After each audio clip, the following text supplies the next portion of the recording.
আজ সকাল থেকে সোশ্যাল মিডিয়াতে একটা খবর সয়লাভ হয়ে আছে। মোফাক্রুল গ্রেফতার, বাগডোগরা বিমানবন্দর থেকে তাকে গ্রেফতার করা হয়েছে। সে নাকি দেশ ছেড়ে পালাচ্ছিল, নেপালে পাঠাবে নাকি কেরালায় পাঠাবে, কোথায় যাবে, হরেক রকমের বাজার গরম। কিন্তু কথা হলো মোফাক্রুল কি করেছে। মোফাক্রুল সুজাপুরে গিয়ে একটা জনসমাগমে, সেখানে মঞ্চ ছিল না, গাড়ির উপরে দাঁড়িয়ে কিছু বক্তব্য দিয়েছে। এ ধরনের বক্তব্য ও প্রায় দিয়ে থাকে। এবারের ইস্যু হলো এসআইআর এর কারণে আন্ডার অ্যাডজুডিকেশন থেকে যে নামগুলো ডিলিট হচ্ছে, তাতে পশ্চিমবাংলার মানুষের মধ্যে ব্যাপক ক্ষোভ। এবং সুজাপুর এমন একটা জায়গা যেখানে 1,30,000-এর বেশি ভোটারের নাম আন্ডার অ্যাডজুডিকেশন ছিল, ব্যাপকভাবে তাদের নাম ডিলিট হচ্ছে। তাহলে মানুষের জীবনের সব থেকে বড় সমস্যা আজকের দিনে এসআইআর বা ডিলিট হয়ে যাওয়া। যারা হাজার হাজার বছর ধরে এই ভারতবর্ষে আছে, প্রথম দিন থেকে বংশ পরম্পরায় তারা ভোট দিয়ে আসছে, তারা ট্যাক্স দিয়ে আসছে। এই দেশে তাদের কাগজের প্রমাণের কোনো অভাব নেই। যাদের সরকারি চাকরিজীবী আছে, পাসপোর্ট আছে, না জানি জমির দলিল আছে, কত কিছু আছে, এত থাকার পরেও কিসের ভিত্তিতে তাদের নাম ডিলিট হলো? মুখ্যমন্ত্রী জবাব দেবেন কি? মুখ্যমন্ত্রী বলেছিলেন একজনেরও নাম যদি বাদ যায় ভোট হতে দেবো না, একজনের নাম যদি যায় বাদ তাহলে পুরো বাংলায় আগুন জ্বলবে।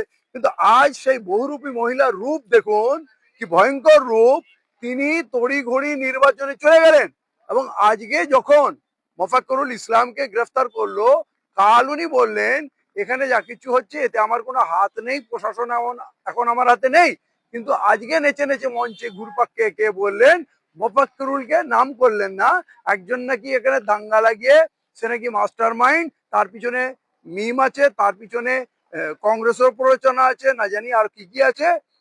সে নাকি এখানে দাঙ্গা লাগিয়ে পালাচ্ছিল এবং পলাতক অবস্থায় তার সিআইডি, তার খুশির সব থেকে আনন্দ কথা যে আমার সিআইডি তাকে গ্রেফতার করেছে, মানে তিনি কৃতিত্ব দাবি করছেন। কিন্তু মোফাক্করুল করেছে কি?